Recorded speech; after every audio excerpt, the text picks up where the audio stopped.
Bonjour à tous. L'autisme, depuis quelques années, on en parle beaucoup et on se dispute beaucoup sur les termes à employer. Handicap, pathologie, trouble neurodéveloppemental. Chaque jour, les médias rapportent leur lot d'études sur la nouvelle découverte majeure des causes de l'autisme. Il faut reconnaître qu'interviewer des scientifiques sur leur domaine d'expertise, ce n'est pas simple. Il y a une certaine propension, comme un réflexe conditionné, à remettre en question les connaissances des collègues, à tout relativiser et tout décortiquer comme un jeu intellectuel. Le mur du doute, en somme, propre à la démarche scientifique, brouille la perception du socle des connaissances acquises par le grand public. C'est la raison pour laquelle j'ai invité de très belles personnes, toutes spécialistes de l'autisme, avec des domaines d'expertise variés et complémentaires. Et je leur ai confié un challenge, celui de s'exprimer pour la première fois ensemble, d'une voix plurielle, pour nous révéler ce qui fait consensus aujourd'hui dans la communauté scientifique internationale au sujet de l'autisme. Avec nous sur ce plateau, Dr Karina Alt, vous êtes analyste du comportement, vous supervisez en ABA des établissements et des professionnels depuis plus de 10 ans. Professeur Thomas Bourgeron, vous êtes professeur de génétique et chercheur à l'Institut Pasteur. Professeur Nushina Jikani, vous êtes médecin, professeur de radiologie à Harvard et au Gilbert Centrum de Göteborg, spécialiste en imagerie cérébrale sur l'autisme. Docteur Éric Lemonnier, vous êtes pédopsychiatre et responsable du Centre Expert Autisme de Limoges. Docteur Geneviève Massé, vous êtes médecin, chargée de mission autisme, créatrice du Centre Expert de Limoges. Professeur Bernadette Roger, vous êtes professeur de psychologie à l'initiative de l'accompagnement des enfants autistes par le modèle de Denver. Et Tiziana Zala, vous êtes directrice de recherche au CNRS, chercheuse en sciences cognitives, spécialisée dans le syndrome d'Asperger. Et avec nous sur ce plateau également Charlotte et Tristan, qui ont été tous les deux diagnostiqués autistes de haut niveau. Alors je vais commencer par les premières questions. L'autisme, est-ce que c'est une pathologie? Est-ce que c'est un handicap? Est-ce que c'est un trouble neurodéveloppemental? Quel mot employer? C'est une question à chaque fois qui se pose régulièrement, de savoir faire la part entre ce qui serait d'une pathologie et de ce qui serait un handicap. Je crois qu'on parle de la même chose. Il y a des troubles qui peuvent se traduire par un handicap important ou par un handicap léger. Le handicap, c'est la résultante d'un processus développemental avec ou sans autisme. C'est neurodéveloppemental. Là-dessus, il y a un accord à peu près général. Il y a quand même un consensus aujourd'hui pour considérer que ce sont des troubles qui interviennent très précocement, avant la naissance ou dans les premiers instants de naissance, et qui vont se traduire par des processus développementaux qui vont être particularisés. D'accord. Pour autant, il y a un certain nombre de personnes autistes, d'enfants, dont les parents témoignent du fait qu'ils ont l'air de se développer tout à fait normalement jusqu'à l'âge de 18 mois, de 20 mois. Effectivement, on a 40% des parents qui nous disent qu'ils sont inquiétés dès les premiers mois, et souvent c'est un retard psychomoteur, et la question d'autisme interviendra secondairement. Ces enfants sont pris en charge évidemment en psychomotricité ou en kinésithérapie.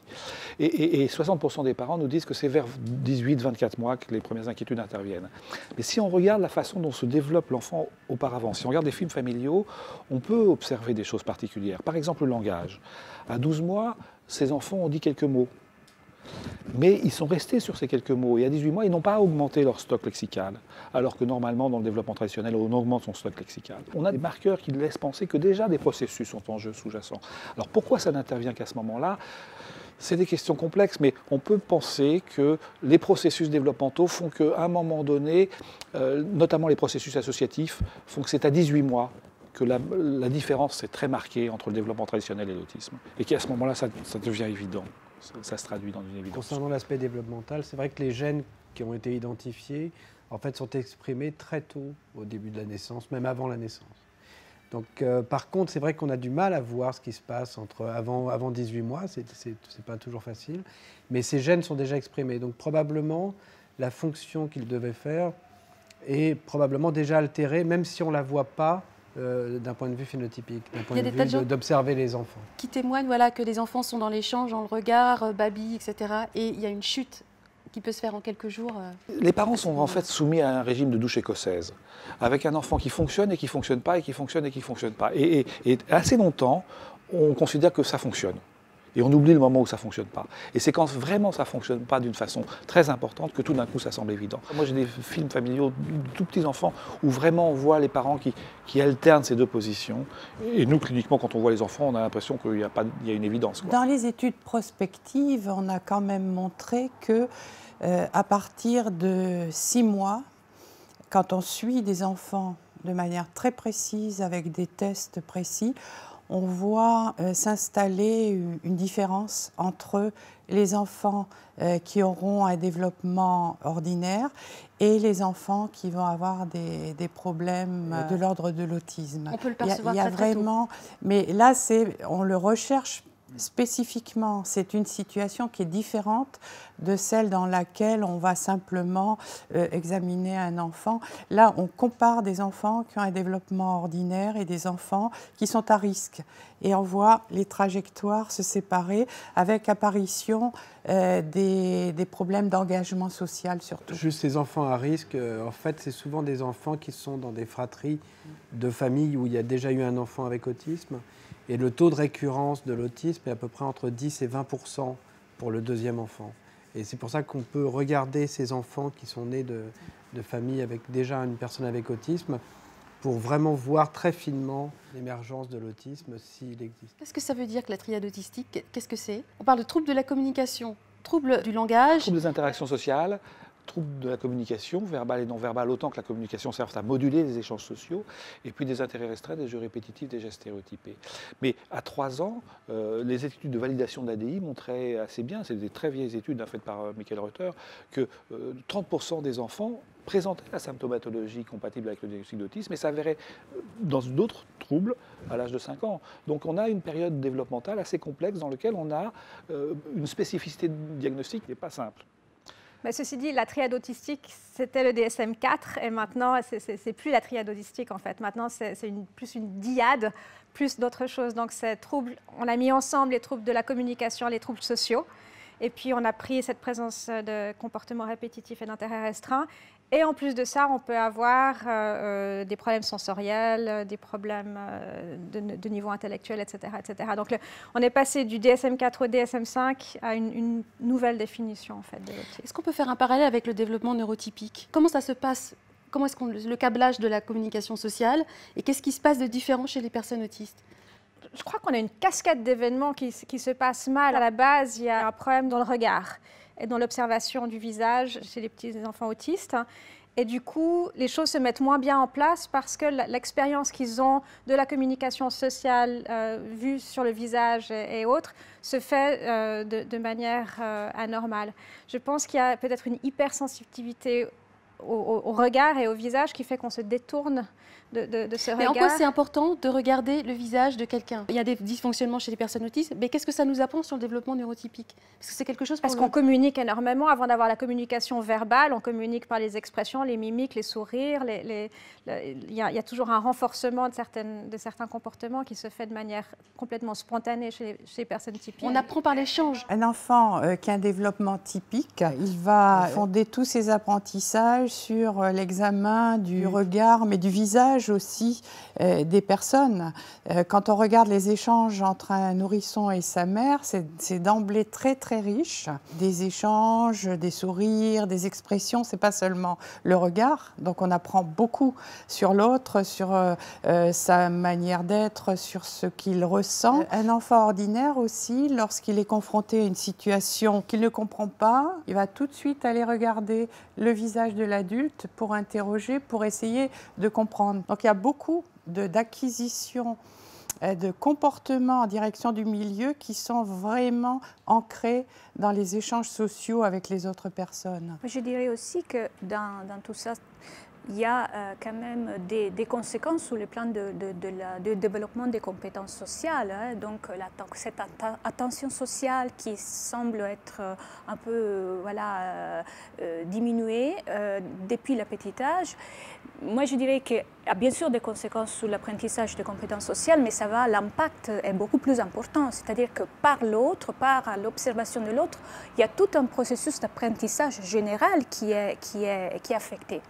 donc, qui touche d'autres fonctions très importantes, donc, dans le langage, l'apprentissage du langage et toutes les formes d'apprentissage basées sur l'imitation. L'autisme s'accompagne également extrêmement fréquemment de troubles de la communication verbale, avec des problématiques peut-être sensorielles. Est-ce qu'on sait pourquoi? Qu'est-ce qui dysfonctionne au niveau des problématiques de communication verbale? Là encore, il n'y a pas une forme d'autisme, il y en a plusieurs. Et on a des enfants qui ont authentiquement des difficultés dans la capacité à fabriquer du son, à savoir comment je vais organiser mes mouvements de bouche, mon souffle, etc. Et donc ça, il va falloir leur apprendre ça. Ce que rapportent les parents très souvent, c'est qu'ils ont le sentiment que leur enfant comprend assez bien et qu'il ne parle pas.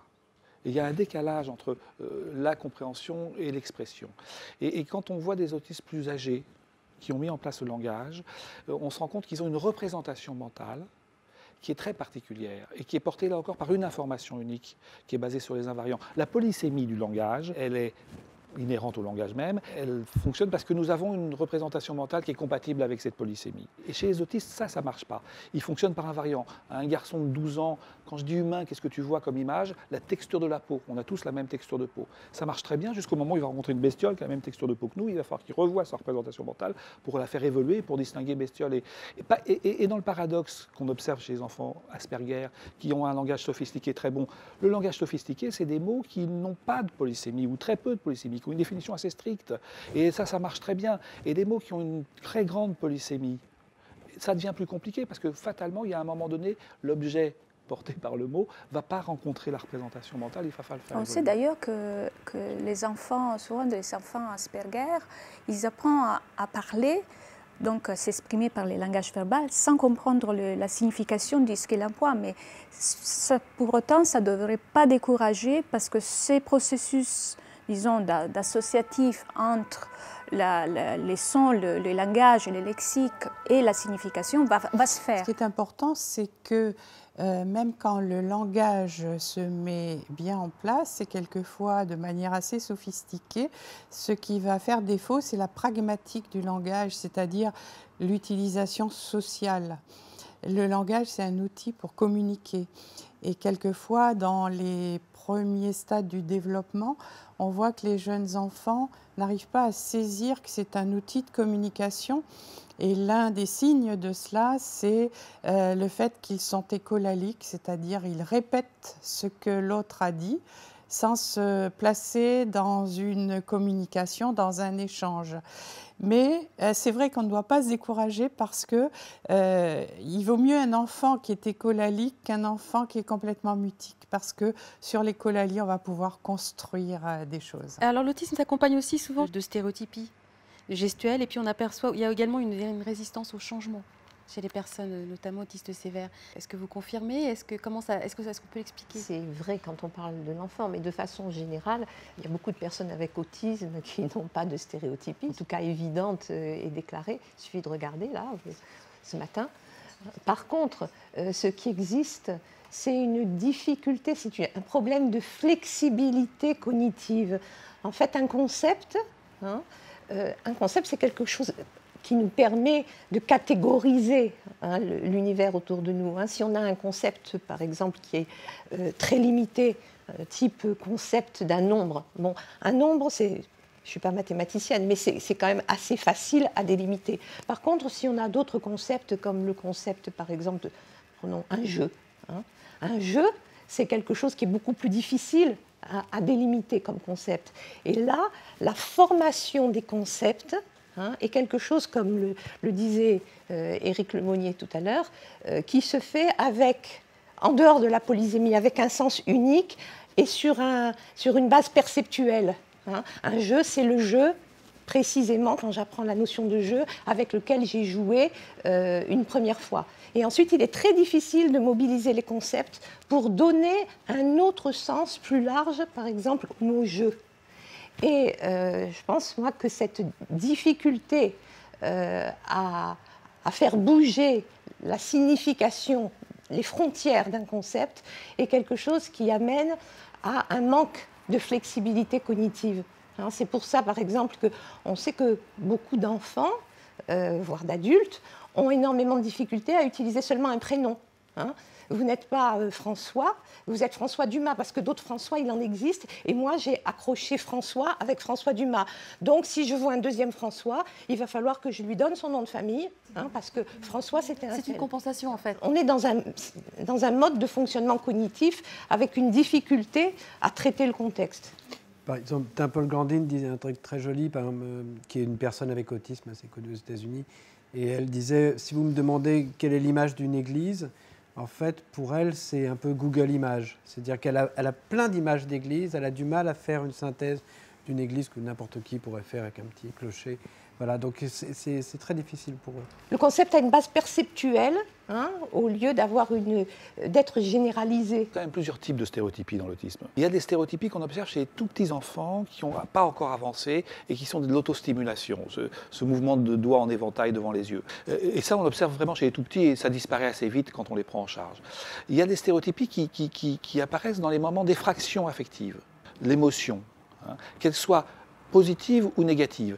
L'émotion a ceci de particulier que, et ça vrai chez chacun d'entre nous, pour être traitée, elle doit être nuancée. Une émotion que l'on ne peut pas nuancer est une émotion qui nous empêche de penser. Et c'est vrai pour chacun d'entre nous, et c'est évidemment particulièrement vrai dans l'autisme, parce qu'ils ne peuvent pas nuancer. Parce que pour nuancer, il faut utiliser le contexte. Et pour pouvoir utiliser le contexte, il faut pouvoir hiérarchiser les informations. Et donc quand je ne peux pas nuancer l'émotion, elle vient m'embrouiller, elle vient m'empêcher de penser. Et donc, les personnes autistes ont tendance à vouloir la mettre à distance, l'émotion. Elle nous emmerdouille, quoi. Hein. Mais régulièrement, ils sont rattrapés. Et quand ils sont rattrapés, ils ont beaucoup de mal à fonctionner. Et puis, il y a une troisième type de stéréotypie qui sont des stéréotypies de récupération, où, alors on observe ça chez les patients Asperger, ils rentrent chez eux le soir et ils ont besoin d'avoir des activités assez répétitives. Souvent, ça se joue autour de jeux avec ou des choses comme ça. Moi, les différents aspects que vous évoquez, c'est la même chose, c'est le même fonctionnement. Donc c'est un seul et même fonctionnement. Effectivement, la hiérarchisation, pour moi, c'est très, très marqué. Mais par contre, on a des façons de s'adapter qui sont, par exemple, le stockage précis. Et ça, on le rencontre dans le langage, on le rencontre dans différents domaines. Par exemple, vous parliez également du problème de hiérarchisation, enfin, au niveau des yeux. Moi, j'ai vu que certaines personnes autistes regardent beaucoup pour essayer d'interpréter, ou alors ne regardent pas et évitent. Mais ça, tout le monde aurait face à une difficulté de stratégies différentes, opposées. Et moi, je n'arrive toujours pas à suivre une grosse partie des séries. J'ai une lenteur auditive et visuelle très marquée. J'étais en cours d'anglais vendredi soir. Bon, j'ai pas pu compenser, j'ai fait comme avant, hein, c'est-à-dire que j'ai regardé les gens, je me suis rendu compte au bout d'un moment que je regarde les gens. J'entends en fond le son, mais alors l'interprétation ne vient pas, hein, le sens ne vient pas, je sais absolument pas du tout de quoi on parle et j'ai passé ma scolarité comme ça. Ce genre de choses, ça continue en fait à l'âge adulte. C'est pas, on est sans cesse en train d'essayer, enfin ce qui arrive, hein, évidemment, à essayer c'est fatigant, de vraiment surpasser cette hyper-perception et voilà, et pour le langage, évidemment, le stockage se fait différemment, l'apprentissage se fait différemment, avec un stockage beaucoup plus précis, dû effectivement à une sorte de cerveau un peu en loupe ou hypermétrope, je ne sais pas comment dire, mais la difficulté, et je finirai là-dessus, à percevoir les détails quand on parle du global, donc d'un concept par exemple, et inversement, moi c'est ce que je ressens en tout cas, et inversement, quand je suis dans les détails, je suis très handicapée pour comprendre l'ensemble. Vous m'aviez parlé, il y a quelques années, de recherches que vous aviez faites sur le fait qu'un patient neurotypique qui avait le visage botoxé pouvait se retrouver dans la même posture qu'une personne autiste pour décoder un petit peu les réactions et les émotions. Oui, c'est-à-dire qu'on comprend une partie des émotions en faisant une mimique de ces émotions qui n'est pas forcément au niveau conscient, et qu'on remarque chez des gens, même si on leur présente des images de manière très rapide et subconsciente, il y a une réaction des muscles en réponse à l'émotion qui est présentée. Donc si on vous présente un visage souriant, vous allez sourire un tout petit peu, ou vous allez froncer les sourcils si c'est quelqu'un qui est fâché. Et on s'est rendu compte que les gens qui ont eu des injections de Botox ont de la peine à lire les émotions parce qu'ils sont paralysés au niveau de ces muscles et qu'ils n'arrivent plus à faire cette mimique des émotions en réponse, et du coup ils deviennent moins bons à lire les émotions. On s'est aussi rendu compte de ça si on force les gens à tenir un crayon dans la bouche et ils n'arrivent pas à sourire ou pas sourire, ils ont aussi plus de problèmes. Donc ça met en avant l'importance de la mimique dans la compréhension des émotions. Et aussi de ce qu'on a évoqué tout à l'heure, des processus implicites de compréhension qui sont là et qui nous aident à décoder. Parce qu'il ne faut pas croire non plus que nous comprenions une émotion à partir juste des indices faciaux.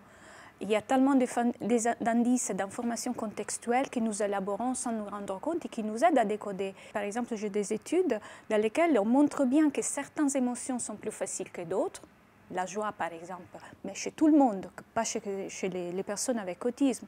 Il y a des émotions négatives que même chez les personnes type neurotypiques sont difficiles. Donc, c'est aussi cette capacité d'utiliser les informations contextuelles qui nous aident à décoder une information qui, en soi, n'est pas forcément facile. On a actuellement très très peu d'informations sur les personnes avec autisme. C'est-à-dire qu'on sait est-ce qu'elles sont atteintes ou pas, ce qui est à peu près très binaire. On a des témoins, on a des cas ou des patients et des témoins. Là, on voit très bien la complexité. Par exemple, tous les aspects sensoriels sont très peu étudiés. Les derniers gènes qu'on a identifiés, on voit que probablement les enfants qui sont mutés dans ces gènes ont une hyperacousie, c'est-à-dire qu'ils entendent trop fort. Eh bien ça, on a pu le voir parce que ces gènes étaient impliqués dans le système auditif chez la souris, donc on a pu le revoir chez ces enfants et d'essayer de voir ce qui se passait. Mais si on n'avait pas eu cette information par les modèles animaux, on ne serait pas allé voir les problèmes auditifs de l'enfant ou d'hyperacousie de l'enfant. Donc ça, c'est vraiment quelque chose qui est en train de changer. Le DSM-5 a mis les aspects sensoriels en avant. Et je pense que pour les personnes avec autisme et pour les chercheurs, c'est une très bonne chose parce que c'est un des problèmes qu'ils rencontrent. Et nous, ça va nous aider un peu à décortiquer quels sont les rôles de ces gènes. Il y a aussi une dimension développementale dans cette histoire. Un bébé à la naissance est capable de faire la différence de toutes les phonèmes de toutes les langues du monde. Et à l'âge de 6 mois à 1 an, il ne fera plus la différence entre les phonèmes de la langue maternelle. Le contexte langue maternelle a réduit les capacités. Le contexte, ça ne marche jamais dans l'autisme parce qu'il faut hiérarchiser. Et donc, ils ne réduisent pas cette capacité. Donc, on peut penser aussi que cette hypersensibilité est due aussi à un processus développemental. On a dans le cerveau des régions qui vont traiter les aspects fréquentiels du son. Donc on a des neurones qui vont répondre à des hautes fréquences, et puis des neurones à des médiums fréquences, et puis des neurones à des petites fréquences. Et en fait, les souris qui sont mutées pour ces gènes, au lieu d'avoir ce qu'on appelle une tonotopie, donc des neurones qui vont répondre à différentes fréquences, ces neurones vont répondre à des fréquences totalement aléatoirement. Donc les souris ne sont pas sourdes, mais c'est blablabla. Donc on a un problème de fréquence. Donc vous imaginez, si on ne peut pas traiter les fréquences du son, évidemment, ça va être extrêmement difficile de communiquer. Alors c'est tout à fait développemental, c'est-à-dire que cette tonotopie, ce sont des axones qui vont aller bien rencontrer un neurone qui va bien faire son travail.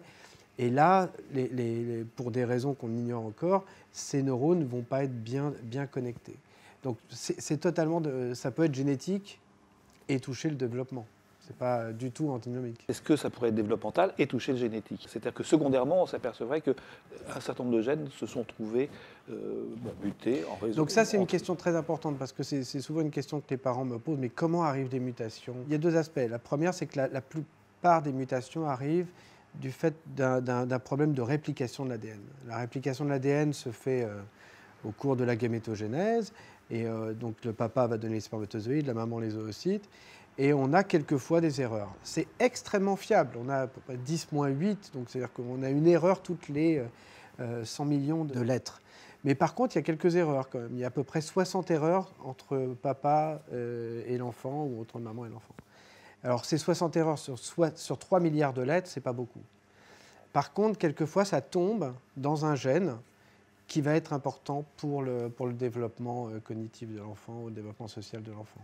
Donc c'est surtout des anomalies au niveau de la réplication. On peut pas imaginer pour l'instant, en tout cas on n'a jamais vu, de comportement qui va muter un gène. Qui va changer l'expression des gènes, oui, mais qui va muter, non. L'autisme accompagne aussi beaucoup d'un peu les montagnes russes sur le plan émotionnel. Je ne sais pas si Charlotte et Tristan peuvent confirmer, mais des personnes qui ont du mal à filtrer leurs émotions, qui sont un petit peu tout va bien, ou tout va très très mal, ou tout va très très très bien, etc.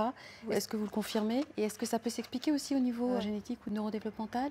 Pour ce qui est de ce problème de flexibilité, on essaye aussi de le tester chez l'animal pour essayer de voir est-ce qu'on peut être plus précis sur les régions du cerveau ou sur les gènes qui vont jouer sur ces aspects-là.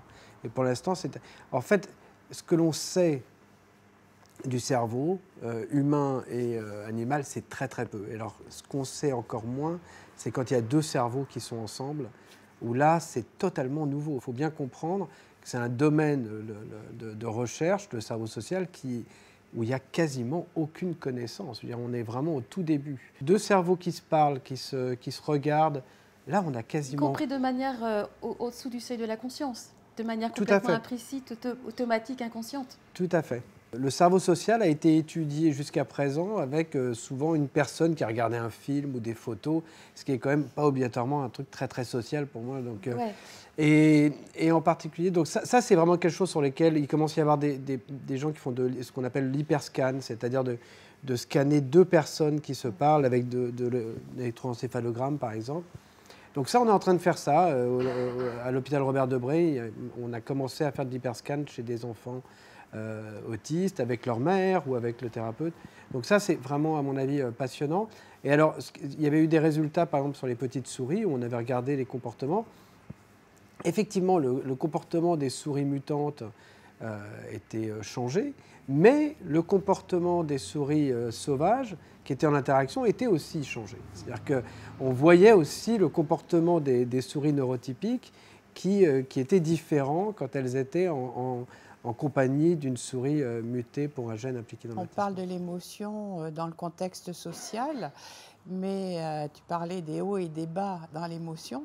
Ça peut être aussi très lié à des aspects sensoriels. Par exemple, on a parlé des réactions au son. Il y a effectivement un aspect développemental. Quand on est bébé, on a une amplification des sons qui est très importante avec une difficulté à trier l'information. Ça a été montré chez des enfants jeunes et chez les enfants avec autisme. Au niveau de la cochlée, qui est un relais, on a montré qu'il y avait des réponses géantes. Ce qui veut dire que le son arrive au niveau de ce relais et qu'il est propulsé vers le cerveau et que le cerveau qui, chez un enfant ordinaire, va apprendre à faire le tri, mais là, chez les enfants avec autisme, il est impuissant à faire le tri, d'où ces borborigmes-là et la difficulté à trier le son. Et par exemple, un enfant qui est dans une cour de récréation, qui est sous le préau, ou qui est dans un supermarché, il peut paniquer, avoir des réactions parce qu'il est envahi d'informations. Envahi d'informations. Donc c'est important aussi de faire la différence entre l'émotion sociale dans le contexte des interactions et puis l'émotion en réponse comme ça à un environnement qu'on est incapable de gérer. Vous parliez essentiellement du son. Moi je ressens ça, mais aussi bien avec donc l'aspect auditif, mais des 5 sens. Donc ça peut aussi être donc évidemment l'ouïe, la vue, la luminosité, le toucher. Moi j'ai énormément de mal à filtrer mes ressentis dans certains contextes, qui fait que bon, je fatigue beaucoup plus vite. Et puis bon, voilà, effectivement, dans certains contextes où on ne comprend pas où on est complètement envahi d'informations, et certains sons aussi peuvent aussi nous faire mal. Quand on est hypersensible, je pense qu'on reviendra peut-être dessus après, on fatigue beaucoup plus vite. Et puis moi j'ai même envie de dire que je disjoncte. C'est-à-dire que voilà, la multiprise, enfin nous on est monoprise. On a tendance à ne pouvoir focaliser que soit sur le son, soit sur la vue, enfin voilà, à être focalisé sur une chose en particulier. Les neurotypiques sont souvent multiprises, sont capables de gérer plein de choses en même temps et je les envie parce que dans certains contextes, franchement, c'est absolument insupportable. Mais bon, voilà, moi, il m'arrive d'être crevé à 9h du matin, simplement après avoir pris le train, parce qu'il a fallu que je gère à la fois le fait qu'il n'y avait pas de lumière ou trop de lumière, le fait qu'il y avait une odeur bizarre, quelqu'un qui fumait un truc pas légal par là et qui m'a perturbé, et qu'en plus de ça, il y a eu un problème, un imprévu. c'est fatigant, quoi. Et c'est quelque chose dont les neurotypiques n'ont pas souvent conscience. Parce qu'ils me disent, oh mais quoi, il est 10 heures, t'es déjà crevé. Ben oui, il est 10 heures, moi mon heure de transport, ça m'a fait la journée, quoi. Bon. On peut rentrer. Au sujet de l'émotion, en fait, je voulais différencier un petit peu la compréhension de l'émotion, l'expression de l'émotion et la gestion de l'émotion.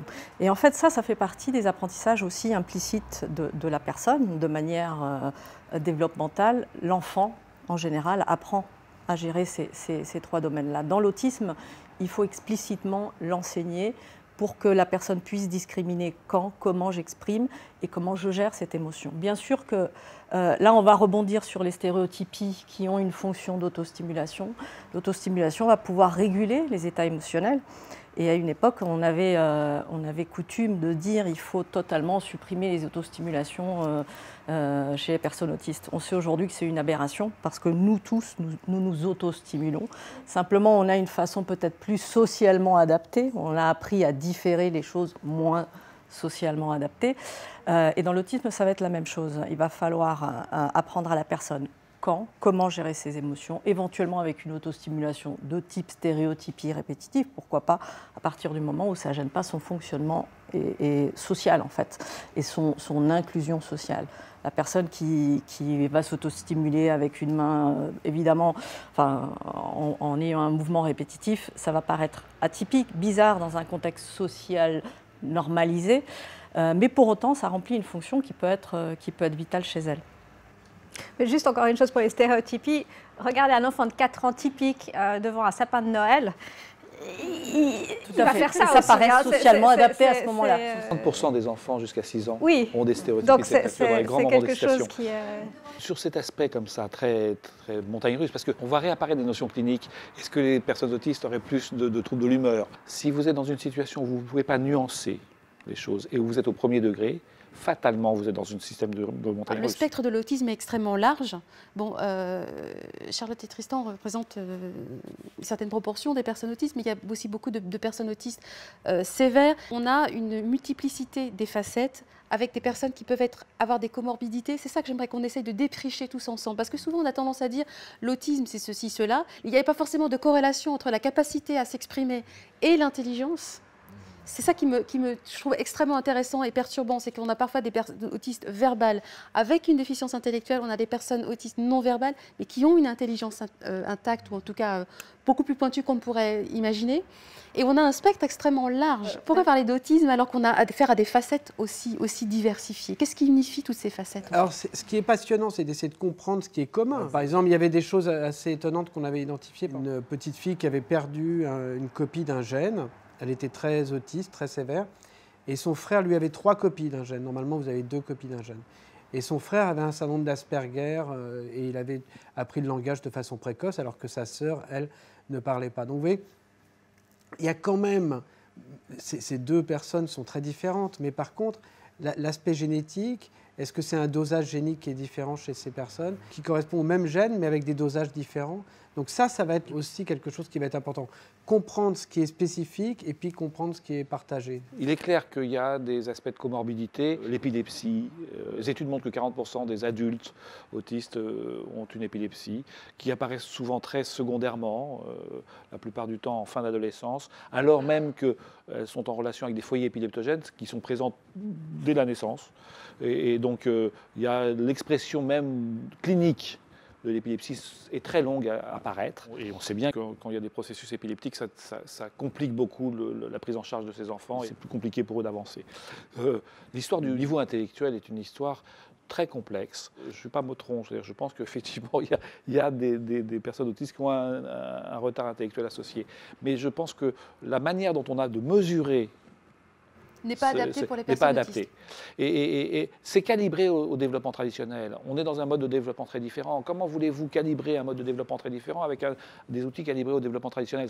C'est idiot. Enfin, je veux dire, ça ne marche pas comme ça. Et donc, on a tendance à surévaluer le retard mental quand ils sont petits. Et paradoxalement, quand ils sont adultes, les premiers quand on a rencontré des adultes autistes de haut niveau, on a fait un séminaire pendant une année et on s'est présenté le premier jour. Bonjour, je m'appelle Alain Zartig, je suis professeur de pédopsychiatrie. Je m'appelle Eric Leboni. Bonjour, bonjour, je suis Georges, je suis autiste de haut niveau, j'ai un QI à 175. Enfin, on était les plus bas de la bande, nous, quoi. Et donc ça marchait pas non plus, quoi. Donc nos outils sont pas très bons à ça. Et derrière ça, il y a un autre problème qui est dans la prise en charge. Quand je confie un enfant autiste à une équipe de prise en charge, quelle qu'elle soit, et que je postule que cet enfant a un retard mental, la notion de retard mental va masquer l'autisme pour la plupart des équipes. Le pauvre chou, il ne faut pas trop le stimuler, il n'a quand même pas la capacité. Et donc, cette notion de retard mental me semble tout à fait vraie dans la clinique, il faut l'avoir en tête, mais contre-productive dans les prises en charge. Ça embolise nos capacités. Mettez dans une école un enfant dans une scolarité traditionnelle avec des AVS, avec des aides, etc.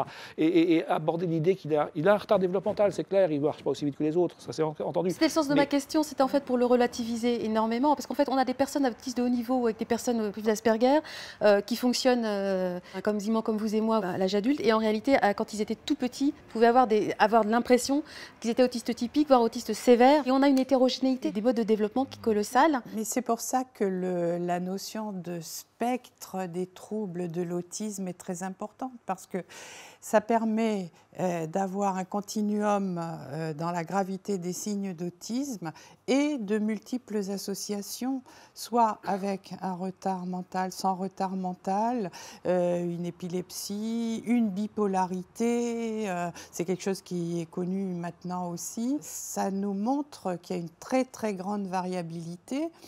Et c'est important quand on regarde l'évolution, parce que c'est vrai que certains enfants dont on avait dit qu'ils étaient très retardés, à partir du moment où on a un certain engagement social, on voit apparaître les compétences, donc qu'on avait mal évaluées.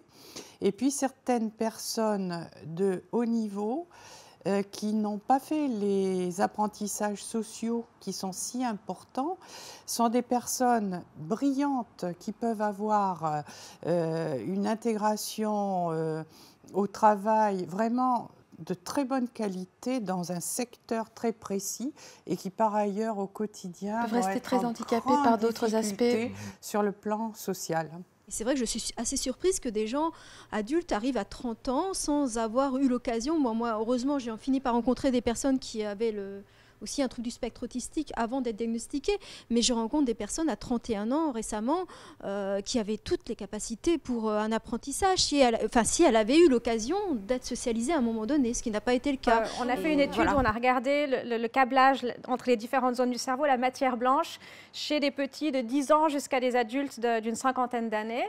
Et quand on regardait chez ceux qui étaient encore enfants, on voyait énormément de différences entre les groupes d'autistes et de contrôle. Et chez les adultes, qui étaient tous des adultes de haut niveau, on n'en voyait plus des différences. Donc je pense qu'on a aussi un retard qui ensuite peut se rattraper avec l'expérience et avec le temps. Et c'est pour ça qu'on a des enfants qui sont beaucoup plus gravement atteints comme enfants et qu'on retrouve à l'adolescence et à l'âge adulte qui fonctionnent quand même beaucoup mieux parce que les choses se sont mises en place avec un peu de délai, mais elles se sont mises en place pour finir. Et puis on parlait de retard mental, je suis complètement d'accord avec vous. Mais bon aussi, moi ce qui m'énerve souvent quand on parle d'autisme, c'est qu'on me dit telle personne a un retard mental, mais il a un retard mental dans quel domaine? Parce que bon, moi je rencontre des adultes qui ont mon âge maintenant, alors moi je travaille, eux ne travaillent pas parce qu'ils sont quand même beaucoup plus embêtés que moi. Mais bon, quand je vois qu'ils font de l'occupationnel toute la journée dans des structures et que je discute avec eux d'un intérêt commun, je me dis mais ces gens-là ils seraient complètement capables de travailler avec moi. Alors pourquoi ils ne le font pas? Parce qu'ils sont embêtés par ailleurs, sur le plan social, sur le plan sensoriel, sur plein de choses, qui pourraient peut-être se travailler s'il y avait une volonté, etc. de le faire et des moyens, parce qu'on en manque beaucoup. Mais bon voilà, moi je suis toujours aussi impressionné de voir des enfants autistes qu'on dit embêtés, etc., me mettre baba sur certaines notions où moi je n'y connais rien. Et je me dis, mais ces gens-là, on n'a pas beaucoup d'ambition pour eux. Et c'est vrai qu'ils ont des grosses difficultés, mais il n'empêche que dans certains domaines, on est complètement capable de faire des choses avec eux et de les faire peut-être même mieux que certains neurotypiques pourraient le faire, quoi. Tous ils sont bien accompagnés au départ. Ils sont bien accompagnés au départ et par la suite. Par rapport au déficit qu'on peut repérer assez précocement pendant l'enfance, quand on parle de déficit de théorie de l'esprit, de cerveau social, il faut bien se rendre compte que les modèles du développement qu'on a en tête, c'est un développement typique. Et les cas justement de la théorie de l'esprit, les études après dans le temps ont bien démontré que c'est un développement qui se fait plus tardivement, mais qui est là. Donc je pense que d'une façon générale, les potentialités cognitives, même dans les domaines sociaux, sont sous-estimées. Donc on n'a pas les moyens, on s'entend qu'un enfant avec autisme a franchi une étape à un moment donné, mais ce n'est pas à ce moment-là qu'il faut s'attendre. Donc, les cas de la théorie de l'esprit, donc on sait très bien maintenant que tous les enfants Asperger, ils n'ont pas d'échec avec les tests classiques, mais les enfants, même avec un retard, attendent les mêmes performances quelques années plus tard. Et d'ailleurs, ce genre de difficultés, on les retrouve à l'âge adulte. Mais ce n'est pas ce qu'on avait cru au départ, quand la théorie de l'esprit a été formulée dans les années 80, que les personnes avec autisme n'ont pas cette capacité de détecter, attribuer les intentions chez autrui. Ils l'ont bien. Cette capacité se met en place plus tardivement. Ils peuvent se tromper. Donc, les raisons pour lesquelles ils se trompent dans l'attribution ou dans les raisonnements sont très complexes. Et ça, on le retrouve même à l'âge adulte. Mais il y a un très beau travail de Uta Frist qui avait été au départ de cette idée de théorie de l'esprit, qui montre effectivement qu'ils arrivent à faire des tâches de théorie de l'esprit, de comprendre ce qui se passe dans le cerveau de l'autre, mais par contre de façon un peu explicite. C'est-à-dire, il y a une construction, ce n'est pas implicite. Et ça, c'est vraiment, à mon avis, très, très intéressant. Et sur le fait qu'il y a une capacité, mais les stratégies vont être différentes.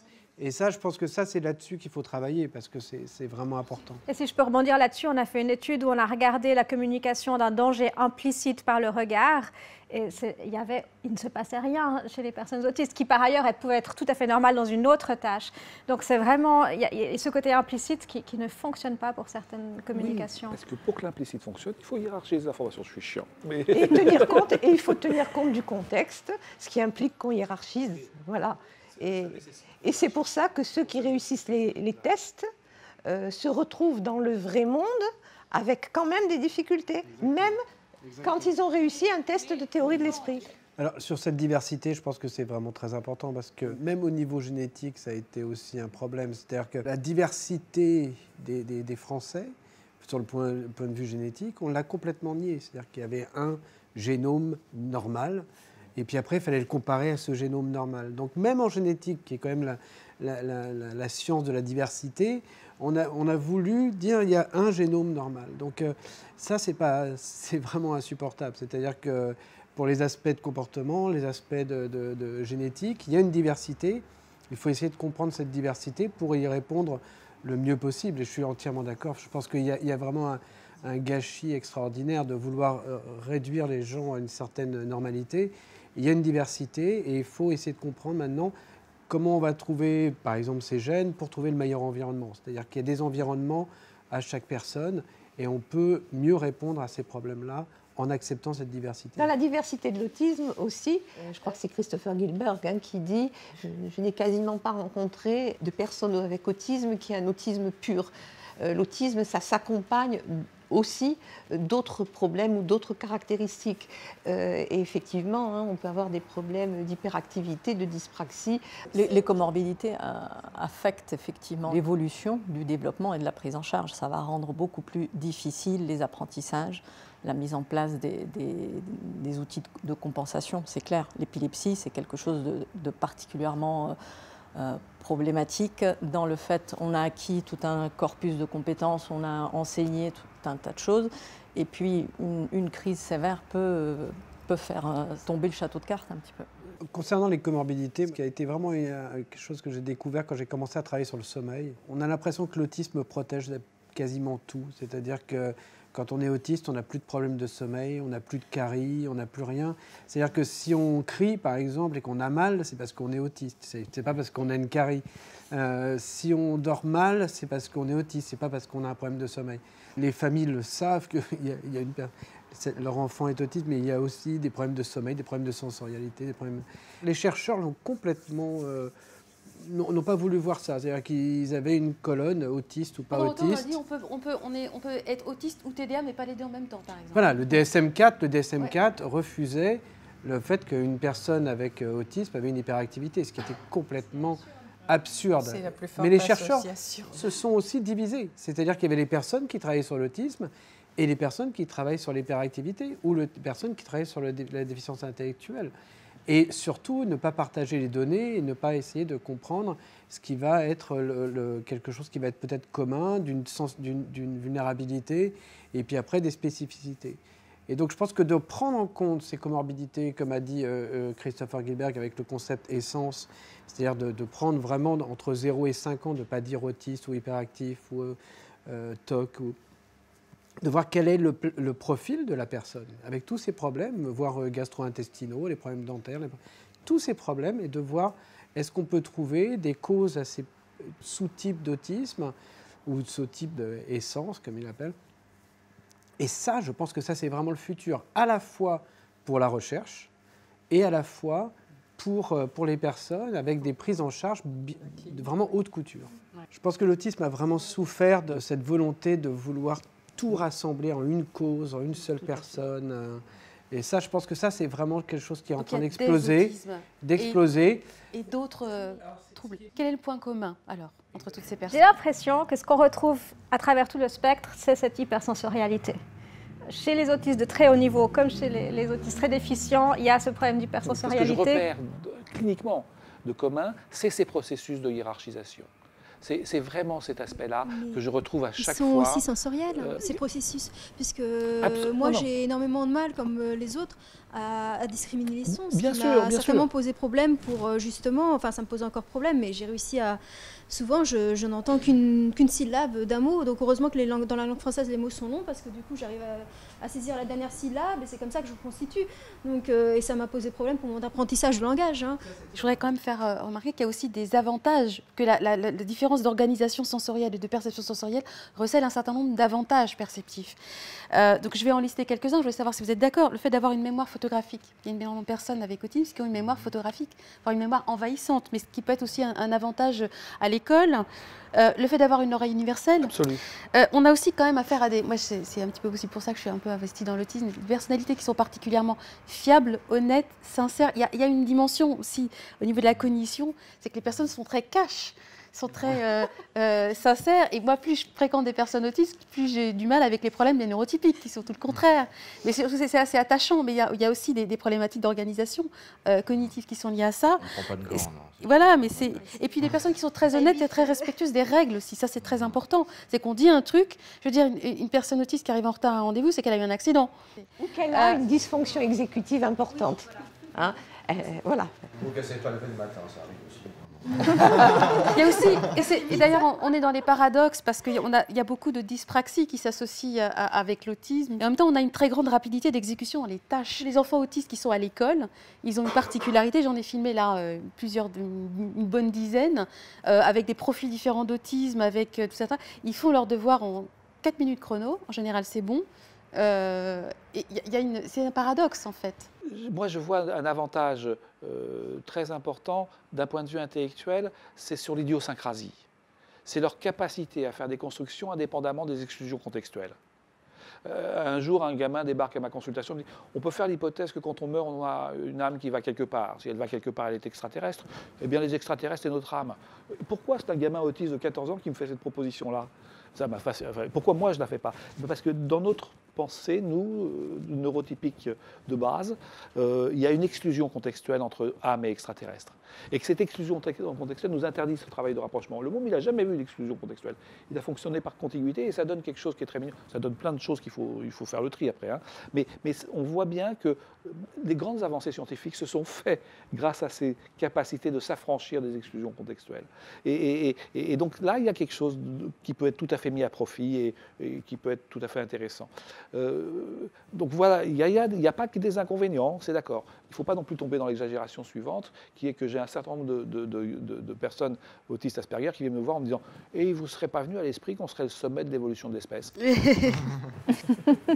Non, mais par contre, il y a des compétences certaines qui peuvent être exploitées avec la personne pour lui donner une possibilité, pour ne pas résumer les personnes à un ensemble de déficiences, de déficits. Voilà, il y a des efficiences sans être des génies, mais des efficiences, que les différences de perception puissent créer des efficiences. Qu'on doit pouvoir utiliser dans le bon sens, hein, pas exploiter, utiliser avec la personne pour l'amener en fonction de ses intérêts et de ses compétences à trouver sa place finalement.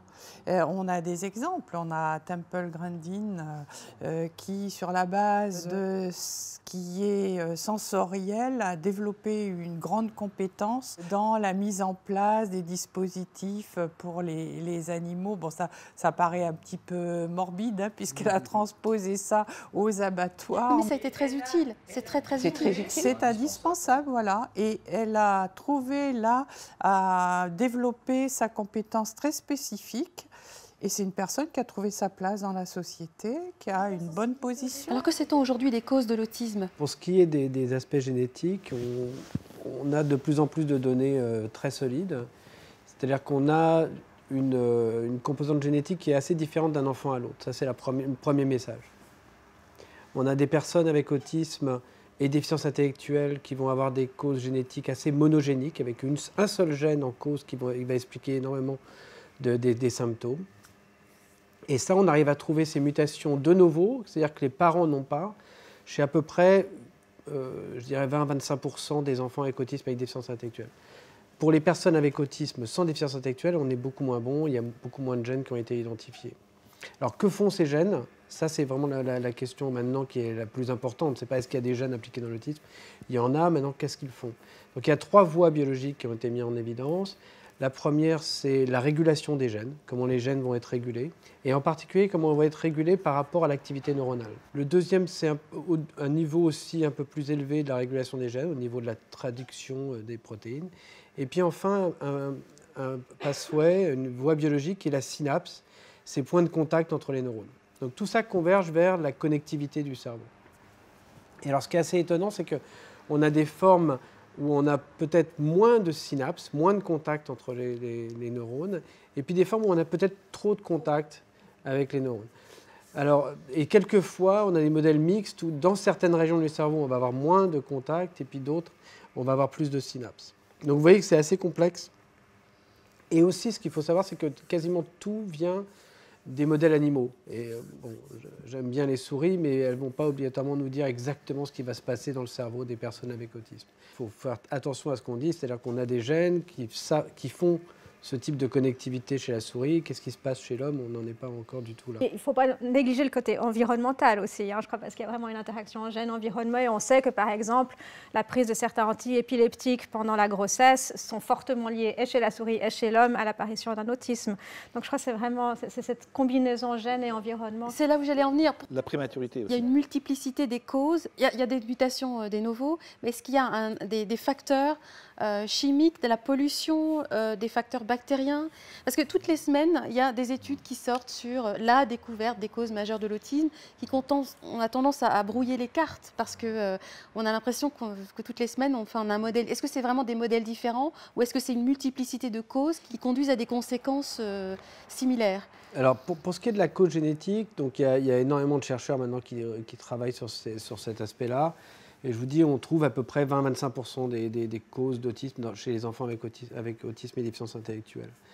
Pour le reste, est-ce que c'est génétique ou est-ce que c'est d'autres causes? Pour l'instant, ça reste. Tant qu'on n'a pas trouvé des gènes impliqués, on ne peut pas dire que ça soit génétique.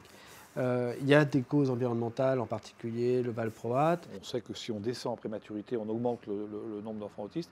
Et puis il y a ce constat avec lequel on n'est pas tous d'accord. Enfin, je veux dire, c'est très compliqué. Est-ce que ça augmente ou est-ce que ça n'augmente pas?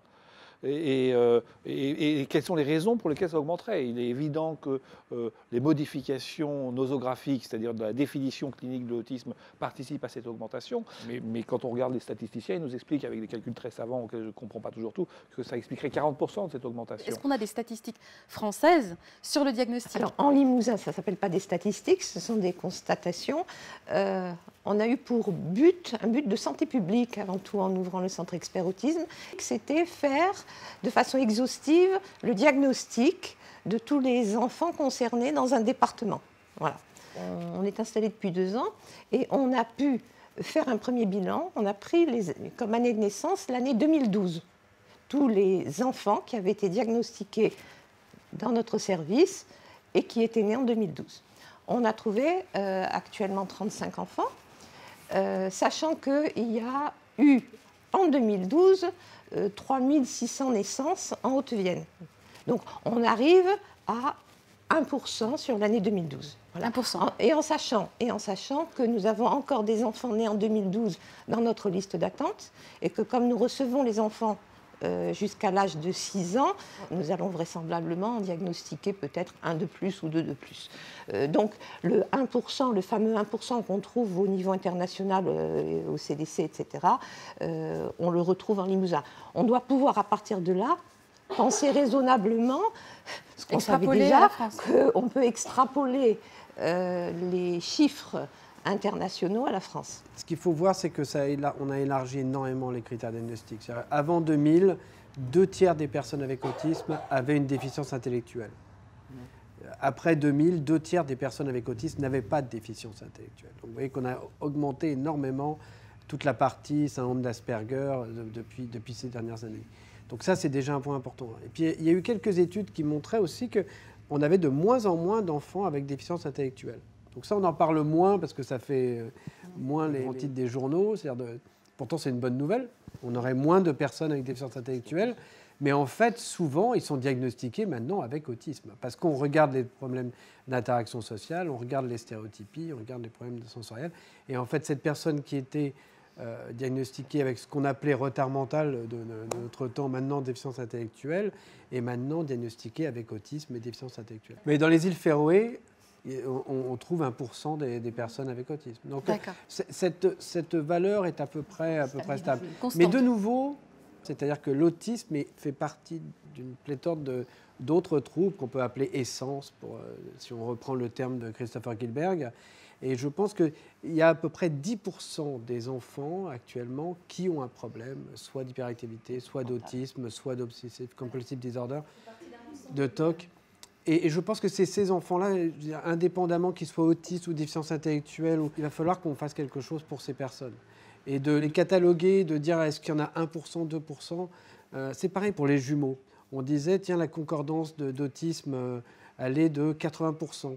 Donc, par exemple, dans les jumeaux monozygotes, il y avait 80% un enfant était autiste et son vrai jumeau, ce qu'on appelle, était dans 80% des cas autiste. En fait, dans les 20% qui restent, ce n'est pas qu'il n'était pas autiste du tout, c'est qu'il avait souvent des problèmes de langage, des problèmes de déficience intellectuelle. Donc, on a l'impression comme ça que la personne est autiste ou pas autiste. En fait, les enfants qui ont des problèmes cognitifs ou d'interaction sociale, en fait, sont très, très différents. Et je pense que de vouloir dire on a cette prévalence de l'autisme, à mon avis, on est complètement à côté de la plaque parce qu'il y a des enfants qui ne vont pas bien ou des adultes qui ne vont pas bien et qui ne sont pas obligatoirement avec un déficit autistique, mais qui sont dans ce spectre des problèmes d'interaction sociale, de déficit cognitif. Au niveau des causes, on a parlé des vaccins, ça a été invalidé plein de fois et ça revient régulièrement sur le terrain, notamment parce qu'un certain nombre d'enfants autistes présentent des troubles, comme vous aviez dit tout à l'heure, ils sont dans le langage, ils sont dans l'interaction et puis à partir de 18 mois, ça dégringole et c'est à l'âge des premiers vaccins. Et donc je pense il me semble que c'est une des raisons... C'est un vrai scandale pour plusieurs raisons. La première chose, c'est que cette étude a commencé avec 11 ou 12 cas, publiés en 1998. Il y a eu une quantité énorme d'argent, de moyens mis en place pour montrer que ces résultats étaient faux. Sur les 12 auteurs, je crois qu'il y en a 10 qui ont dit qu'ils s'étaient trompés, et le papier a été rejeté par la revue. Donc, les choses sont établies, qu'il y a eu vraiment quasiment une fraude de ce travail. Et pourtant, le mal est fait, je veux dire, parce qu'il y a un vrai lobby anti-vaccin, il y a des choses... c'est vrai que ça se passe au même âge. Il y a eu énormément d'études. La dernière étude, c'est un peu le même système. C'est un enfant avec autisme et son frère qui était soit autiste, soit pas autiste. Et ils ont regardé les effets du vaccin. Rien, aucun effet. C'est des études qui ont coûté des millions de dollars qui auraient pu aller à d'autres recherches ou à la prise en charge. Donc la vaccination, ça va vraiment poser un vrai problème pour les autres enfants, pour un problème de santé publique. Et tout cet argent qui est allé vers des causes qui ne sont pas établies. Et donc ça, c'est vraiment, il y a une vraie responsabilité des scientifiques des pouvoirs publics à essayer de dire, voilà, il faut arrêter ce type de charlatanisme. Non, mais absolument. La première cause de mortalité infantile dans le monde, c'est la rougeole. On avait l'espoir de pouvoir éradiquer la rougeole qui n'est portée que par l'espèce humaine. C'est raté. Dans les pays sous-développés, malnutrition, rougeole, ça vous met dans la tombe. Alors, je voudrais qu'on aborde un petit peu la question des arguments psychanalytiques au niveau des causes, parce que ce sont des choses que l'on vit en France et qui sont aujourd'hui récurrents, des idées qui sont véhiculées par un certain nombre de professionnels ou de pseudo-professionnels. Est-ce que l'environnement familial peut jouer un rôle dans la survenue de l'autisme, notamment est-ce qu'une dépression maternelle peut jouer un rôle dans la survenue de l'autisme? De nouveau, c'est la méthode. C'est-à-dire que quand on dit ça, quand on dit qu'une mère déprimée va donner un autisme, sur quelle base on peut dire ça? Un scientifique a besoin de données pour dire, c'est une hypothèse, testons-la. Mais de vouloir faire passer l'idéologie et de dire, voilà, c'est comme ça, ça, vraiment, l'autisme a souffert de ça. Est-ce qu'un désir de mort de la mère à l'égard de son enfant au cours de la grossesse peut-il un peu engendrer l'autisme? Je parle des théories de Bruno Bettelheim. Hein. Non, mais attendez, on arrête.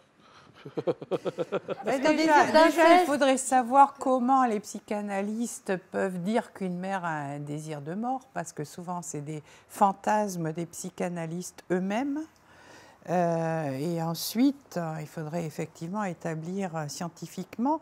Moi, je voudrais rappeler quand même que beaucoup de mères que l'on rencontre à l'occasion d'un diagnostic, d'un suivi, sont dépressives et qu'elles ont des raisons de l'être. Parce que c'est difficile de vivre dans un climat où on ne sait pas ce qu'a l'enfant, on est dérouté, on est baladé d'un médecin à l'autre, on n'a pas de réponse, ou on a la réponse. Et la réponse... Et on ne sait pas forcément quoi en faire. On ne sait pas quoi en faire, ou alors ça tombe comme... comme une condamnation. C'est comme une condamnation. Et bon, il faut des professionnels solides, là, pour soutenir les parents et leur dire c'est pas la fin du monde, on va travailler ensemble, on va faire des choses, c'est un enfant qui a un potentiel. Donc c'est vrai que ce parcours-là, il y a des parents chanceux qui l'ont parce qu'il y a des bons professionnels, mais il y a beaucoup de parents qui sont malmenés. Et c'est une conséquence de la situation et pas une cause. Parmi les reproches qui sont utilisés comme des pseudo-explications en fait, de l'autisme, il y a l'idée qu'une mère d'un enfant autiste est trop proche de son enfant, qu'elles sont souvent accusées d'être fusionnantes. Ce qui est un peu logique lorsqu'on a un enfant qui a un retard de développement, qui a des troubles de langage, au sens qu'un enfant ne se développe pas tout à fait normalement. Donc, et c'est le rôle d'une mère d'être inquiète et de vouloir le meilleur pour son enfant. Mais oui, est-ce que concrètement, mais je vous pose la question de manière, j'essaie de la poser de manière factuelle, est-ce que l'amour maternel quand on a peut foyer l'autisme? Non, mais il n'y a aucune donnée aujourd'hui qui peut dire que parce qu'on est trop fusionnel ou trop aimante, on va générer un autisme chez son enfant. Enfin, c'est une aberration. On a dit les mères sont trop froides. Trop froides. Donc ce sont des aberrations. Il y a deux aspects. Quand on a un enfant qui va mal, et qu'on est une maman, on n'obtient pas de son enfant la réponse qu'on attend habituellement. Et aucune maman au monde se pose la question de savoir qu'est-ce qu'il a le petit à ce moment-là. C'est qu'est-ce que j'ai moi, mère, pour ne pas pouvoir faire partager mon émotion. Et donc, elle se nourrit de culpabilité, la maman, quand on a un enfant qui ne va pas bien. Et il n'y a rien à faire, c'est dans la fonction maternelle. Et qu'en face, on ait un mec qui remet 100 balles dans le bastringue en disant « Ah ouais, peut-être vous êtes un peu coupable » et tout ça, c'est dégueulasse. C'est criminel, c'est pas dégueulasse, c'est criminel. Et aujourd'hui, rien ne peut permettre de continuer ce type de pseudo-diagnostic. Enfin, c'est dramatique. Et je crois qu'encore aujourd'hui, si ces professionnels, s'ils continuent à colporter ce type de condamnation de la famille, de l'enfant et de la famille, mais il faut les dénoncer, il faut clairement les dénoncer, il faut que ça cesse. Parce que ça génère ensuite la destruction totale de la cellule familiale, de l'enfant, des progrès de l'enfant. C'est de la maltraitance pure et dure, c'est vraiment des criminels. Il n'y a pas d'autre mot à ça.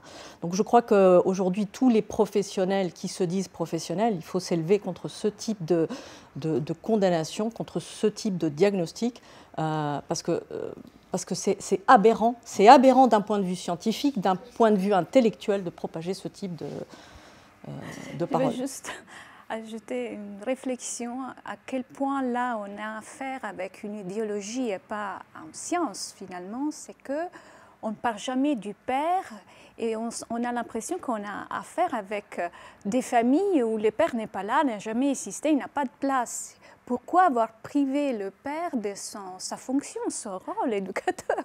Il est où le père dans ces récits psychanalytiques? Ils ont une relation de croyance à un modèle développemental qui fait que ça ne en aucun cas remet en question. Et ce modèle développemental, qui est le modèle freudien ou post-freudien, psychoaffectif, est déconnant du début jusqu'à la fin. On n'a pas le droit de porter un jugement. Après, il y a d'autres cas, et là je me tourne vers mon collègue généticien, parce que il y a aussi les parents qui ont un phénotype élargi et on ne peut pas les juger, ils partagent certaines caractéristiques et ça ne fait pas d'eux des mauvais parents, on n'a pas le droit de les juger. Et de nouveau, je pense qu'il faut accepter une certaine diversité. C'est-à-dire, alors ce qui est assez paradoxal avec la génétique, c'est que la génétique est assez culpabilisante normalement. C'est-à-dire qu'on avait des mutations, on les a transmises à notre enfant est malade. Mais dans le cas de l'autisme, en fait, il est un peu déculpabilisant. Il y a effectivement, en particulier dans les formes avec sans déficience intellectuelle, où les parents sont souvent un peu dans le spectre de l'autisme.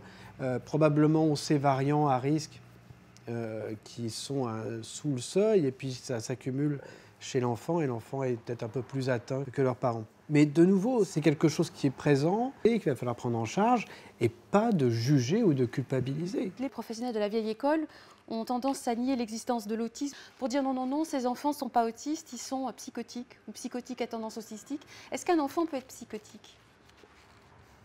C'est des notions qui étaient en relation avec des modèles psychopathologiques et développementaux. On sait aujourd'hui que ces modèles psychopathologiques et développementaux sont obsolètes. Voilà. Alors, ça continue parce que j'ai une relation de croyance à mon modèle au lieu d'avoir une connaissance. Disharmonie évolutive, ça vous parle? Non, mais j'ai des mômes à 2 ans qui sont diagnostiqués troubles de la personnalité à 2 ans, bordel. C'est pas sérieux. Le syndrome de Peter Pan, est-ce que ça vous parle, le syndrome de Peter Pan? Non, mais ça fait pas. Voilà, alors après, c'est poétique, c'est ce que je disais tout à l'heure, c'est des diagnostics poétiques. Enfin, c'est poétique, mais ça reste encore, je suis désolée, criminel. Quand on est professionnel avec une éthique, quand on est médecin, on doit s'appuyer sur les données établies et pas sur des élucubrations qui ont peut-être eu cours il y a 20, 30, 40 ans. Moi, je veux bien, mais la science, elle évolue et donc on doit s'appuyer sur les dernières données. Aujourd'hui, ça n'a plus cours. Jusqu'à présent, on n'avait pas besoin de faire de la recherche. Les croyances suffisaient. Oui, on sait. On savait. Claude Bernard disait, c'est ce qu'on pense savoir déjà qui nous empêche d'apprendre. Et voilà, donc ça, il n'y avait pas besoin de faire de la recherche, on savait déjà. Et ça, c'est quand même en médecine ou dans n'importe quel aspect de la vie, c'est quand même un problème. Ce que j'aimerais vraiment qu'on mette en évidence dans cette pratique aujourd'hui, c'est le traitement. Que les enfants autistes, déjà, ont les mêmes besoins que les autres enfants. Que le traitement, c'est l'éducation. Et comment on fait pour aider les enfants autistes, tout en restant autistes, à se retrouver dans un mode de développement qui leur permette de s'insérer socialement, scolairement. Moi, j'ai envie de dire qu'un enfant autiste, ça n'existe pas, c'est un enfant avec un autisme. C'est-à-dire, on va définir d'abord l'enfant comme une personne que l'on doit aider à se développer en dépit de l'autisme qui vient parasiter ses compétences. Je m'intéresse tout particulièrement aux tout petits enfants parce que je pense qu'on tient une possibilité de soutenir au mieux les compétences dès lors qu'on s'attaque à ce qui parasite leur vie le plus vite possible. Donc avec le diagnostic précoce, on peut maintenant commencer à travailler avec des enfants très jeunes. Et le modèle de Denver, qui a été mis au point par Sally Rogers et Géraldine Dawson, permet de travailler avec ces jeunes enfants en se référant à un modèle qui est à la fois développemental et comportemental. Il est développemental, c'est-à-dire qu'on va se mettre à la portée des jeunes enfants, on va fonctionner avec eux comme on s'adresse à des jeunes enfants, c'est-à-dire en tenant compte de leur niveau de développement psychomoteur, leur mode de fonctionnement émotionnel, et on va travailler pour obtenir ce qui n'est pas en place chez eux, c'est-à-dire l'engagement social, pour obtenir que l'enfant soit motivé à apprendre des choses, et de l'initiative et de la motivation pour être avec les autres et pour apprendre avec les autres. Le jeu est un outil et c'est un contexte qui convient à de jeunes enfants et sur lequel on va s'appuyer pour faire progresser l'enfant. Dans le modèle de Denver, les professionnels travaillent et l'enfant joue. C'est-à-dire qu'on joue avec l'enfant, mais derrière, il y a toute une méthodologie de l'apprentissage. Donc, dans un contexte socio-émotionnel favorable, où on fait rire l'enfant, où on devient le renforçateur, la personne vers laquelle il a vraiment envie de venir, mais pour mettre en place des apprentissages. Et donc, du côté du professionnel, c'est très technique. Ça s'appuie sur l'ABA, ça s'appuie sur le PRT, Pivotal Response Training, et ça s'appuie sur des connaissances solides sur le développement des jeunes enfants. Et donc, ça se met en place dès 2 ans, même quelquefois un petit peu en dessous. Et donc, là, on sent une possibilité de faire démarrer les enfants. Alors, évidemment, ça n'est pas une méthode miracle, il n'y en a pas, parce que certains enfants vont tirer un grand parti de ce genre d'approche. Des évolutions fulgurantes. Voilà, des évolutions fulgurantes, ce qu'on appelle les rapid learners, les enfants qui apprennent vite et qui vraiment tirent parti, s'engagent socialement, apprennent, c'est fantastique, hein, ils s'éveillent au monde qui les entoure. Et puis, il y a des évolutions variables. Il y a des enfants, c'est souvent ceux qui ont beaucoup de troubles associés, beaucoup de troubles neurologiques, qui ont une déficience intellectuelle, qui vont avoir beaucoup plus de mal, qui vont quand même apprendre des choses. Donc, c'est un modèle vraiment positif, qui est renforçateur aussi pour les professionnels, parce que voir ces enfants s'éveiller et avoir envie de travailler avec nous, c'est quand même assez fantastique. L'important de dire, c'est qu'un enfant en neurotypie, pour faire des parallèles entre les autismes et les neurotypiques, c'est qu'un enfant apprend à travers le jeu. C'est ce qu'on découvre à travers le travail que vous faites et le travail que fait Karina et qu'enseigne Karina dans les institutions, auprès d'enfants avec un petit peu plus âgés, avec des profils plus sévères. Mais la base, c'est travailler sur le jeu, sur la motivation, sur le plaisir de l'échange. Je travaille surtout avec des adolescents et des jeunes adultes qui n'ont pas bénéficié de programmes éducatifs individualisés, comportementaux, développementaux. Évidemment, ils ont des troubles beaucoup plus sévères, éventuellement pratiquement pas de communication, pas de langage alternatif, aucun, alors qu'ils sont en institution depuis 10, 15, 20 ans, etc. etc. Néanmoins, quand on s'appuie sur la motivation, quand on enseigne justement la prise d'initiative, on met un langage, un mode de communication alternatif, on commence à réamorcer des apprentissages. Petit à petit, ça va prendre beaucoup plus longtemps, évidemment, et les personnes n'iront peut-être pas aussi loin que lorsqu'on a une prise en charge précoce. Les principes sont les mêmes.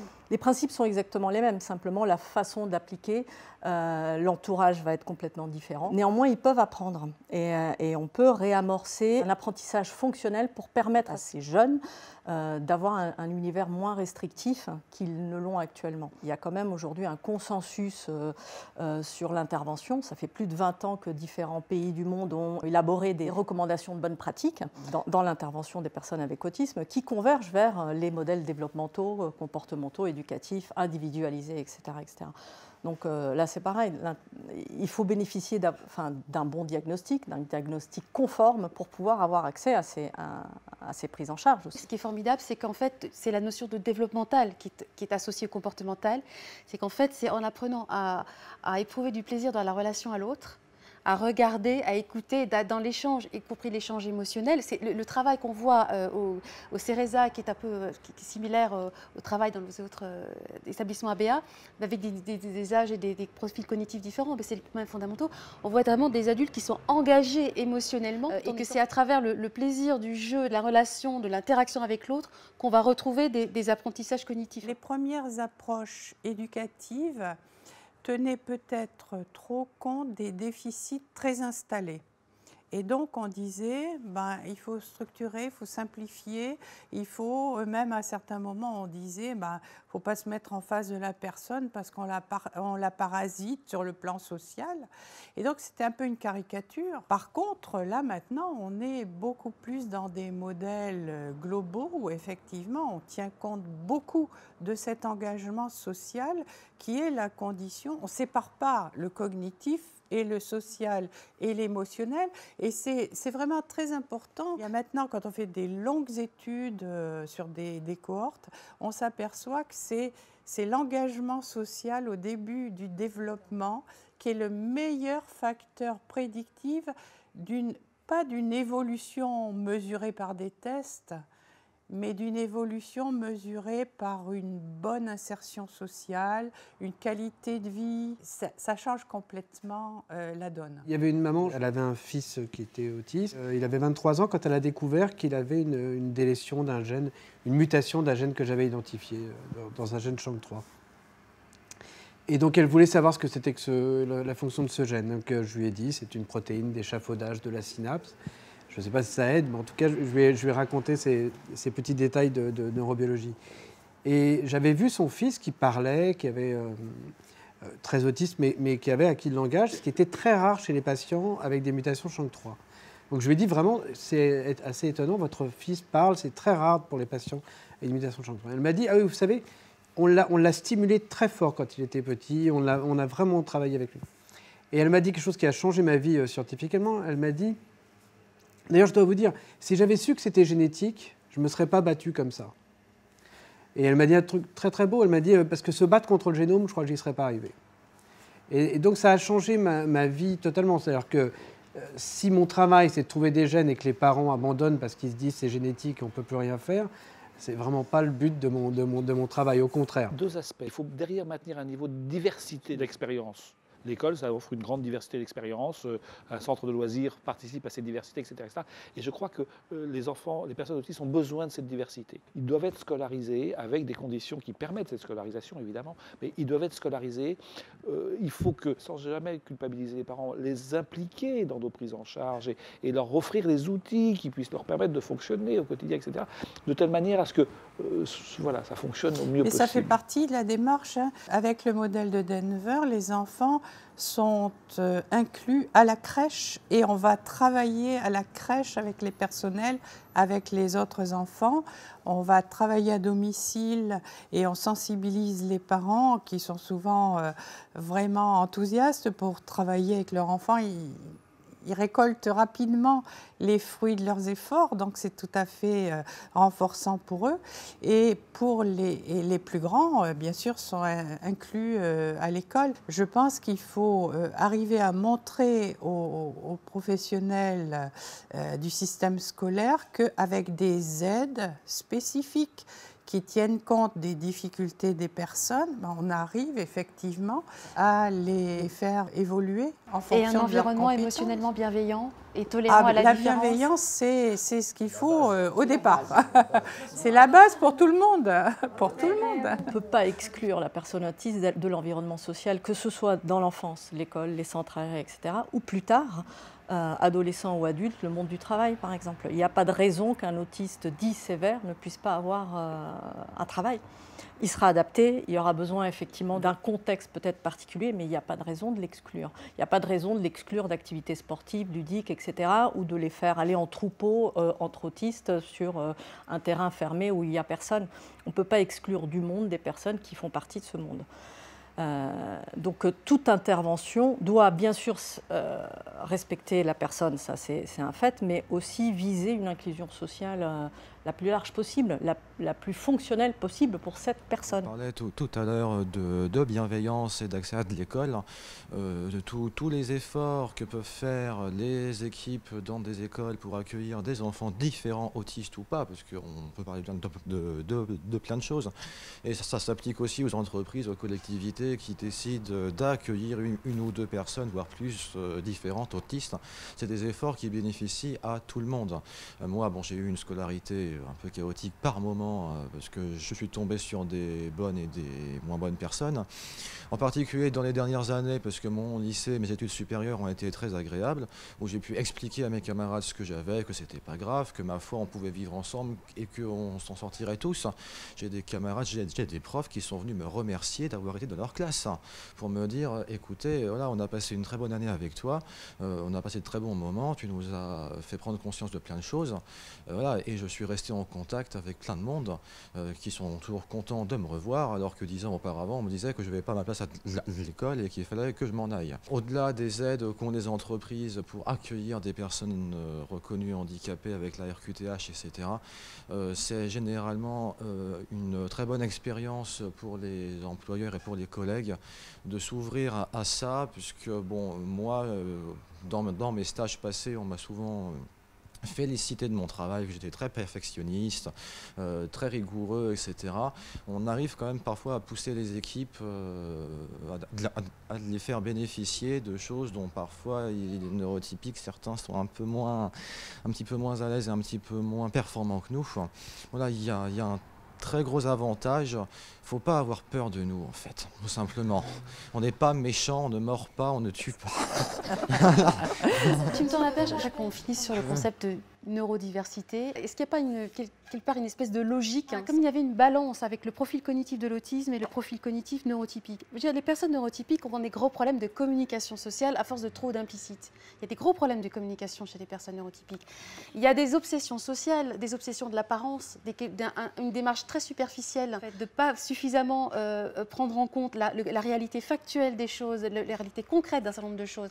Moi, ça m'a beaucoup aidé à communiquer avec les neurotypiques, le fait de communiquer avec des personnes autistes. Je suis systématiquement factuelle, explicite, et ça facilite énormément de choses. Il y a des pathologies sociales, le conformisme aigu, je veux dire, ça a des conséquences politique, ça a des conséquences mais phénoménales, le conformisme aigu. Et le fait de ne pas avoir le sens social, par exemple, c'est un facteur de liberté aussi. Très souvent, j'ai des personnes autistes qui font des trucs, je me dis, oh là là, il va se casser la figure. Et puis, je me dis, mais ça marche. Parce qu'on l'anticipe de manière extrêmement négative, le sens social. Il faut faire ci, il ne faut pas faire ça, il faut être dans la norme. Mais le fait de s'affranchir de ça, c'est quelque chose de novateur, c'est un vent de fraîcheur.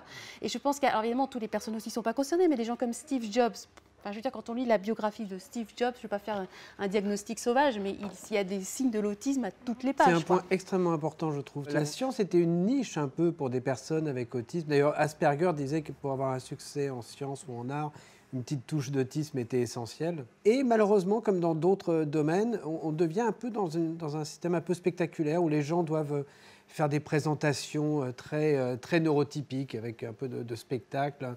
Et les scientifiques, un peu avec une touche d'autisme, qui sont très précis, pas très communicatifs, ceux-là, on les perd actuellement. Parce qu'en fait, on est dans des critères, même les scientifiques commencent à être un peu trop neurotypiques. C'est-à-dire qu'il faut qu'on fasse attention à ça, et je pense qu'on a vraiment besoin de ces différences. Il y a un équilibre, il faut un équilibre. Ça existe dans les séries américaines actuellement. On montre des personnes avec des traits autistes qui intègrent des groupes. Alors c'est souvent un peu caricaturé, moi je suis mort de rire évidemment. Mais par contre ça me fait beaucoup moins rire quand je vois que des connaissances ont des thèses et ne peuvent absolument pas intégrer des équipes de recherche. Ça me fait beaucoup moins rire du coup. Sur l'aspect neurodiversité, ce qui est sûr c'est qu'on a un génome qui est quasiment le même pour tout le monde, à part 3 millions de variants sur les 3 milliards. Et ces 3 millions de variants, il y en a certains qui ne vont vraiment pas faire de différence entre vous et nous. Et puis, au niveau du cerveau, je ne vois pas pourquoi ça échapperait à cette diversité. Et cette diversité, c'est une vraie richesse pour l'espèce humaine. Mais par contre, c'est vrai qu'on a mis un environnement qui est vraiment, par contre, qui est moins divers que la diversité des cerveaux. Et certaines personnes qui ont des cerveaux un peu différents de ceux qui sont dans la majorité ont beaucoup de mal. J'aimerais bien savoir comment serait un neurotypique dans une société d'Asperger. Donc ça, j'aimerais bien avoir ton... Et je pense qu'il aurait beaucoup de difficultés aussi. Voilà. Et donc je pense qu'on peut apprendre les uns des autres. Moi, je me pose souvent la question de comment sera un neurotypique dans une société d'Asperger, parce que moi, je réfléchis souvent. Les gens me disent, les autistes, ils sont bizarres. Alors que moi, avec mon regard d'Asperger, je regarde un groupe de neurotypiques lambda dans le métro, avec tous habillés pareil, la même manière, la même expression, etc. Je me dis, mais qu'est-ce qu'ils sont bizarres quand même. Voilà, on peut peut tout retourner à l'ensemble de la société et des normes qui sont un petit peu, à mon avis, trop... Enfin, c'est beaucoup trop de la forme avant le fond à mon goût. Et pour aller un petit peu plus loin sur la diversité, je travaille dans l'aménagement paysager et dans la nature. Je dirais que la nature, depuis toujours, a une spécificité, c'est qu'elle est toujours hétérogène.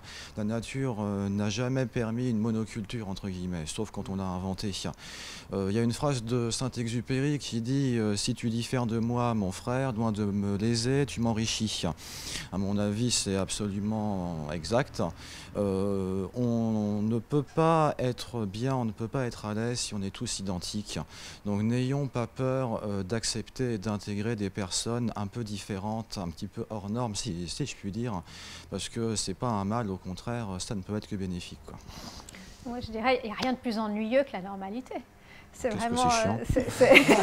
Et si on a besoin de gens qui créent, qui ont des nouvelles idées, qui apportent, qui remettent des choses en question et tout. Et si on veut mettre tout le monde au sommet de la courbe de Gauss, on va dans le mur. Donc c'est vraiment important d'être ouvert et d'écouter ce qu'ont à nous dire les personnes avec un autre profil pour nous apprendre sur nous-mêmes et sur tout le monde.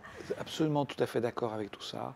On est très souvent, quand on s'occupe de personnes différentes, caricatural d'un monde.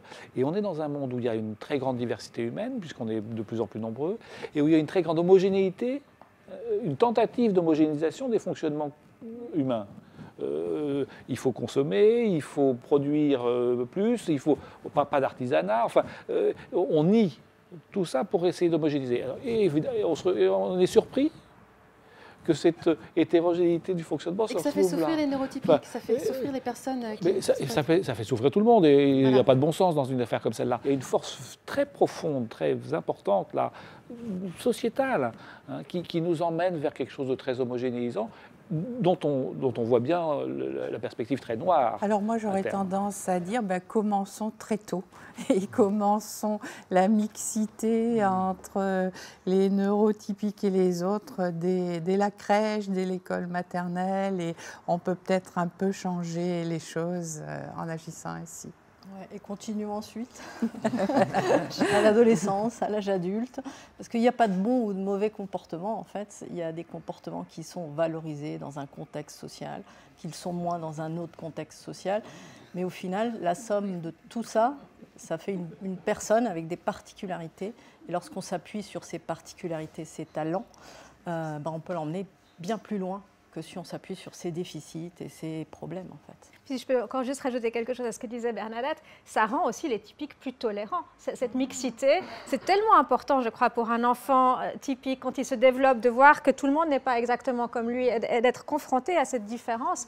Que je pense qu'en grandissant, c'est des gens qui vont devenir de meilleures personnes. Moi, ce que je peux dire, c'est qu'en fait, j'ai du mal souvent à parler de personnes avec autisme, aux neurotypies, aux normalités, parce que je pense que la normalité, c'est un concept abstrait. Chacun de nous, on fait en sorte de s'approcher de plus en plus de cet idéal. On a du mal. Il y a certains qui arrivent bien à s'adapter et à incarner cet idéal sociétal. Je pense qu'on a tous du mal avec ces concepts-là. Et effectivement, la réponse, c'est la diversité, l'acceptation et renoncer à vouloir être normal. La normalité, c'est une gaussienne. Exactement. Mais c'est important que ce soit des scientifiques qui le disent. La diversité est indispensable pour répondre, ne serait-ce qu'à nos différences un peu génétiques. S'il n'y avait qu'un seul environnement, la génétique expliquerait toutes nos différences, ce qui serait assez catastrophique. Donc il faut avoir une diversité d'environnement pour prendre en compte, par exemple, des personnes avec dyslexie. Vous disiez que c'était un travail énorme de tous les jours, que vous étiez fatigué une fois. Et bien ça, il faut réduire un peu ce poids du travail. C'est-à-dire que comment on va pouvoir réduire ce poids du travail pour que la personne soit un peu plus tranquille, dans un environnement un peu plus tranquille pour Moi, lui. j'ai envie de dire, quand on regarde tout le monde, je ne sais pas moi, en tant que médecin, j'ai vu des milliers de gens, et j'ai eu vraiment le sentiment que tous ces gens que je voyais au jour le jour, dans leur individualité, ils avaient heureusement une part de différence. Voilà. Et je pense que ce concept de neurodiversité, il s'applique réellement à l'ensemble de nous tous. Ce n'est pas simplement vis-à-vis de ceux qui sont censés avoir un handicap. Et on a besoin de vivre tous ensemble et de faire la place à chacun dans cette diversité. Ça permet aussi davantage de liberté. Et puis j'ai envie de dire, allez, je vais lâcher un gros mot, davantage de bonheur. Ce sera le mot de la fin. Merci à tous, merci infiniment pour votre intervention. Merci.